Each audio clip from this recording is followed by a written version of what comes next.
नमस्कार,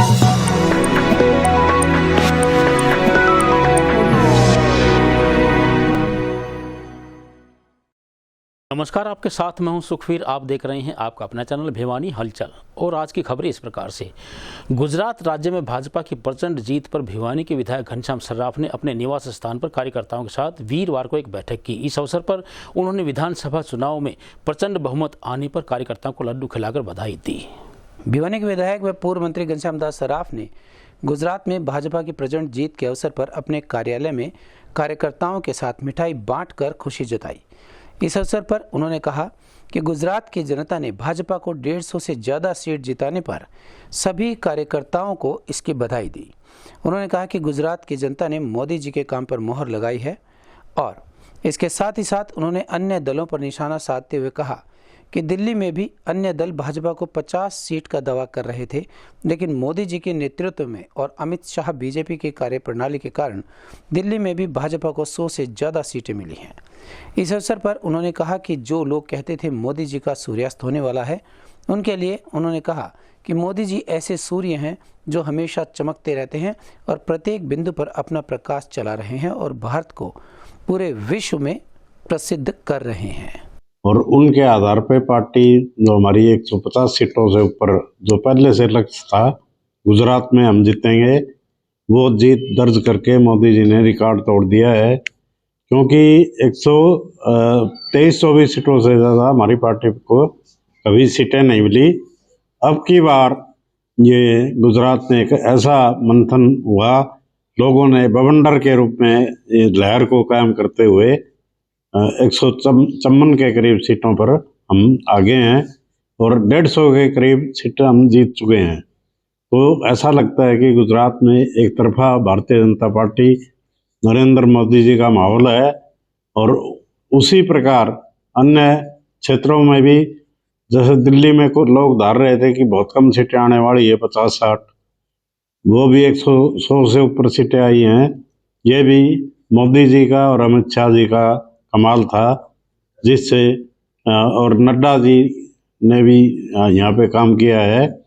और हिमाचल प्रदेश में भी माननीय हमारे राष्ट्रीय अध्यक्ष जेपी नड्डा जी ने, मोदी जी ने और अमित शाह जी ने जो काम किया है, उसके आधार पर हम करीब 30 सीटों से ऊपर बढ़ रहे हैं और आगे चलकर यहाँ सरकार बनाने का भी दावा हम पेश करने जाएंगे। मैं ये सोच रहा हूँ कि इससे जो माननीय मोदी जी के बारे में एक चर्चा थी कि अब ये धीरे धीरे अस्त होते जा रहे हैं, लेकिन ये सूर्य तो चमकने वाला है और प्रत्येक बिंदु पर रोशनी फैलाकर इस देश का मान सम्मान बढ़ा के और सभी प्रकार से हमारा देश पहले नंबर पर रहे, इसके लिए प्रयास है और मोदी जी इसके बारे में कार्रवाई कर रहे हैं। रबी की फसलों के लिए किसान भाई वर्ष 2022-23 के लिए करवाएं अपनी फसल बीमा, यह कहना है कृषि विभाग के उप निदेशक डॉक्टर आत्माराम गोदारा का। वहीं उन्होंने बताया कि फसल कटाई के 14 दिनों के बाद तक ओलावृष्टि, बाढ़, बादल फटने व बिजली गिरने से हुए नुकसान को भी बीमा कवर दिया जाएगा। यह जानकारी देते हुए कृषि विभाग के उप निदेशक डॉक्टर आत्माराम गोदारा ने बताया कि प्रधानमंत्री फसल बीमा योजना के तहत गेहूं, सरसों, चना, जौ और सूरजमुखी को कवर किया जाएगा। यह योजना ऋणी किसानों के साथ साथ गैर कर्जदार किसानों के लिए स्वैच्छिक है।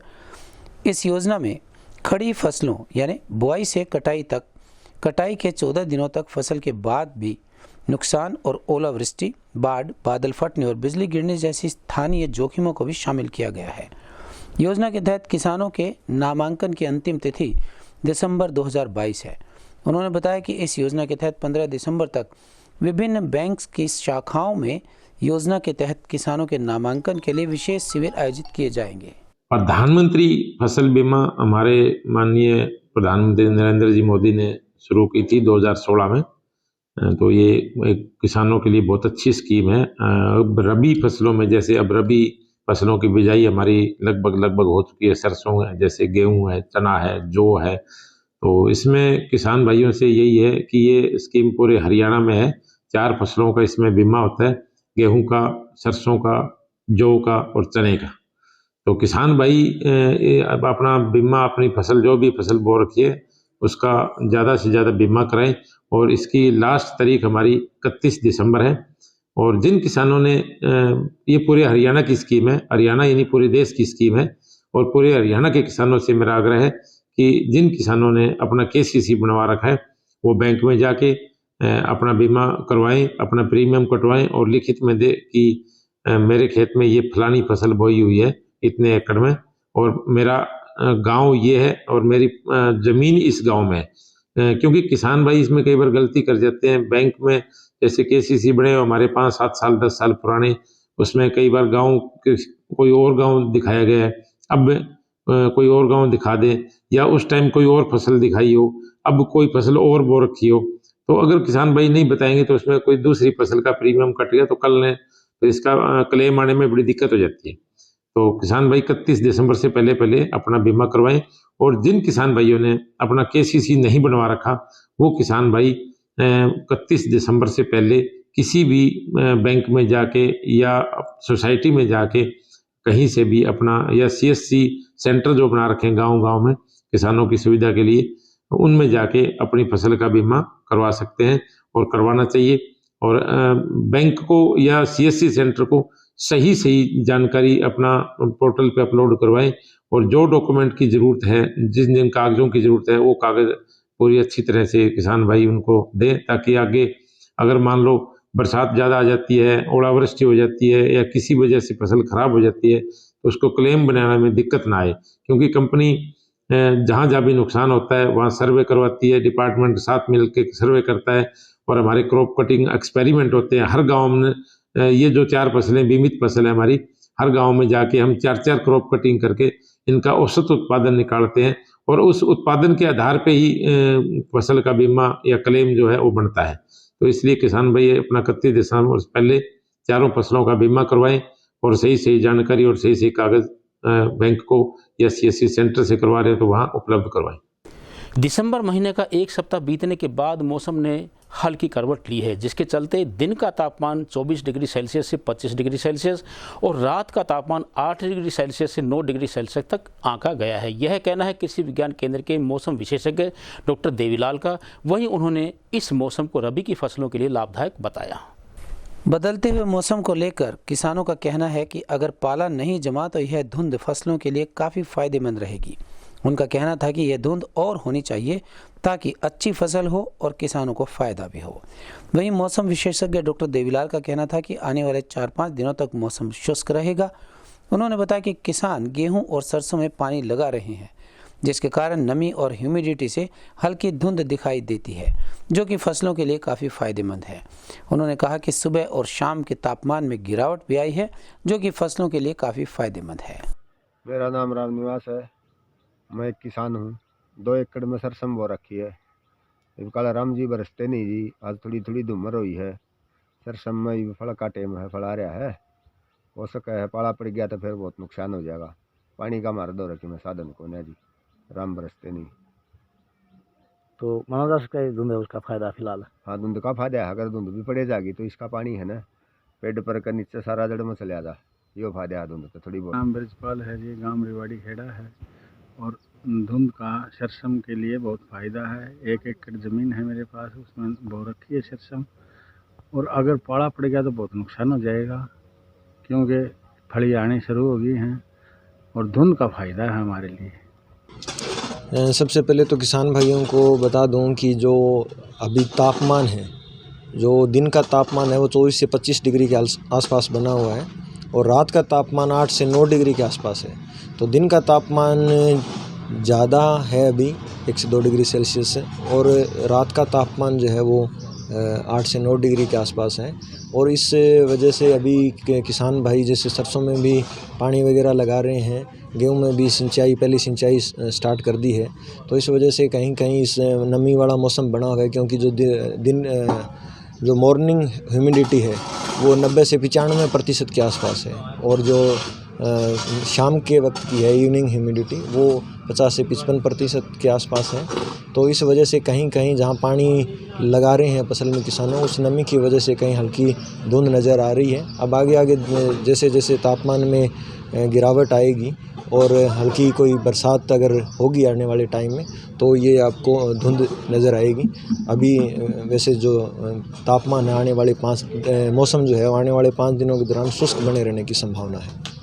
तो इससे अगर धुंध पड़ती है कितना फ़ायदा होगा, किन फसल में फायदा? धुंध से कोई नुकसान नहीं है, क्योंकि जो एक तो अभी तो ये हल्की जो आप बता रहे हो ये तो धुंध है, लेकिन क्या होता है कि अभी तो जैसे पराली का जो प्रबंधन काफ़ी अच्छे से सरकार की तरफ से किसानों की तरफ से हो गया है। अदरवाइज इस टाइम पीरियड में स्मोक बनता है, जो धुआं और नमी दोनों मिलकर के वो चीज़ नहीं है। तो ये धुंध तो फ़ायदेमंद ही रहती है फसल के लिए। और आगे जैसे भी धुंध पड़ेगी उससे किया है कि गेहूं में भी जो पौधे के जो ज़्यादा तने कलियाँ निकलने में सहायक है, और सरसों की फसल के लिए भी ये बहुत हेल्पफुल है। तो धुंध का तो फ़ायदा ही है, कोई नुकसान नहीं है। भिवानी की सड़कों पर सड़क दुर्घटनाओं का सिलसिला रुकने का नाम नहीं ले रहा है। वीरवार को भी भिवानी लोहार रोड पर हरियाणा रोडवेज की बस ने एक बाइक सवार युवक को टक्कर मार दी। बुरी तरह से घायल युवक राजेंद्र को जिला सामान्य अस्पताल में लाया गया, जहां पर चिकित्सकों ने उसे मृत घोषित कर दिया। प्राप्त जानकारी के अनुसार राजेंद्र पुत्र राजकुमार कल शाम को अपना काम करके वापस अपने गांव हालवास जा रहा था कि रास्ते में लोहारू रोड पर रोडवेज बस ने राजेंद्र को टक्कर मार दी, जिसमें वह घायल हो गया। घायल को चौधरी बंसीलाल सामान्य अस्पताल लाया गया, जहां उसकी मृत्यु हो गई। इस मामले में पुलिस ने परिजनों के बयान के आधार पर मामला दर्ज कर अपनी आगामी कार्यवाही शुरू कर दी है। वहीं कांग्रेस के वरिष्ठ नेता अमर सिंह हलवासिया ने इस मामले में सरकार से मांग की है कि मृतक राजेंद्र के परिवार की आर्थिक मदद की जाए, जिससे कि उसका परिवार अपना जीवन यापन आसानी से कर सके। वहीं जांच अधिकारी प्रवेश ने बताया कि पुलिस ने मृतक के भाई के बयान के आधार पर मामला दर्ज कर अपनी आगामी कार्यवाही शुरू कर दी है। उन्होंने कहा कि बस चालक के खिलाफ नियमानुसार कार्यवाही भी की जाएगी। मैं अलवार से लोहार रोड पर काम करता हूं, और ये मेरा दोस्त है राजेंद्र, जिसकी मृत्यु हुई है। ये हमारे पास ही काम करता था, और ये करीबन 6:30 बजे के लगभग भिवानी से वापस आ रहा था। आते वक्त तेज रफ्तार से लोहारू की तरफ से आने वाली बस ने इसको जोरदार टक्कर मारी। इसी कारण इसकी डेथ हो गई मौके पर। यहाँ पर भाई सोनू इसको लेके आया था, और बड़ी दर्दनाक मृत्यु हुई है। हम सभी समाज के आदमी चाहते हैं कि सरकार से हमारी मदद की जाए और बस वाले की पर कार्रवाई की जाए। और राजेंद्र के 2 बच्चे हैं, बिल्कुल गरीब परिवार से है। इसके पिताजी का नाम राजकुमार है, और मेहनत मजदूरी करके अपना बच्चों का पालन पोषण करता था। हमारी सभी की मांगे है कि भाई बस वाले की तरफ पर कार्रवाई की जाए और हमें सरकार की तरफ से मदद की जाए। गांव हलवास का राजेंद्र लड़का था, बहुत ही गरीब लड़का था। 29-30 साल इसकी उम्र थी। दुर्भाग्यवश आमने सामने टक्कर होकर इसका एक्सीडेंट हो गया। बहुत ही गरीब है। मैं सरकार से मांग करता हूँ अगर इनकी बहुत ज़्यादा आर्थिक सहायता की जाए, जिससे इसका बच्चों का लालन पालन हो गया। ये एक्सीडेंट का था नज़दीक भिवानी से, जो गंदा नाला से पार करके एक एक्सीडेंट हुआ था रोड जो बस के साथ है। उसमें एक लड़का एक्सपायर हो गया है, और राजेंद्र पुत्र राजकुमार गांव हलवास से, और उसके ताऊ के लड़के सोमवीर के दरखास्त के ऊपर कार्रवाई की जा रही है। FIR दर्ज कर ली गई है, और बस चालक के खिलाफ कार्रवाई की जाएगी। कौन सी बस थी इसमें और क्या कार्रवाई? हरियाणा रोडवेज की बस है। हाँ, जिसमें नियमानुसार कार्रवाई की जाएगी। स्थानीय वैश्य महाविद्यालय के महिला प्रकोष्ठ द्वारा नारी सशक्तिकरण विषय पर विस्तार व्याख्यान कार्यक्रम का आयोजन किया गया। इस अवसर पर महाविद्यालय प्राचार्य डॉक्टर संजय गोयल ने बताया कि महिलाएं आज किसी भी क्षेत्र में पीछे नहीं हैं। महिलाओं को जागरूक करने की सख्त आवश्यकता है। वैश्य महाविद्यालय के सेमिनार हॉल में महाविद्यालय के प्राचार्य डॉक्टर संजय गोयल के सानिध्य एवं महिला प्रकोष्ठ व बेटी बचाओ बेटी पढ़ाओ समिति की संयोजिका डॉक्टर अंजू राजन के मार्गदर्शन में नारी सशक्तिकरण विषय पर विस्तार व्याख्यान का आयोजन किया गया, जिसके मुख्य अतिथि महिला थाने के इंचार्ज सब इंस्पेक्टर धर्मली देवी, मुख्य वक्ता अधिवक्ता प्रिया लेग्या व जनसंपर्क अधिकारी SP ऑफिस अभिषेक रहे। इस अवसर पर प्राचार्य डॉक्टर संजय गोयल ने आए हुए अतिथियों का स्वागत किया। तत्पश्चात महिला थाना इंचार्ज धर्मली देवी ने छात्राओं को संबोधित करते हुए कहा कि महिलाओं की रक्षा के लिए हरियाणा पुलिस के द्वारा महिला पुलिस की एक टुकड़ी तैयार की गई है जो उनकी सुरक्षा के लिए 24 घंटे हमेशा तत्पर रहती है। साथ ही साथ बताया कि प्रत्येक छात्रा को अपने फ़ोन में दुर्गा शक्ति ऐप डाउनलोड करना चाहिए। वह उसकी सुविधाओं के बारे में विस्तार से बताया। आज की खबरों में बस इतना ही। अब मुझे दीजिए इजाज़त। देखते रहिए आपका अपना चैनल भिवानी हलचल।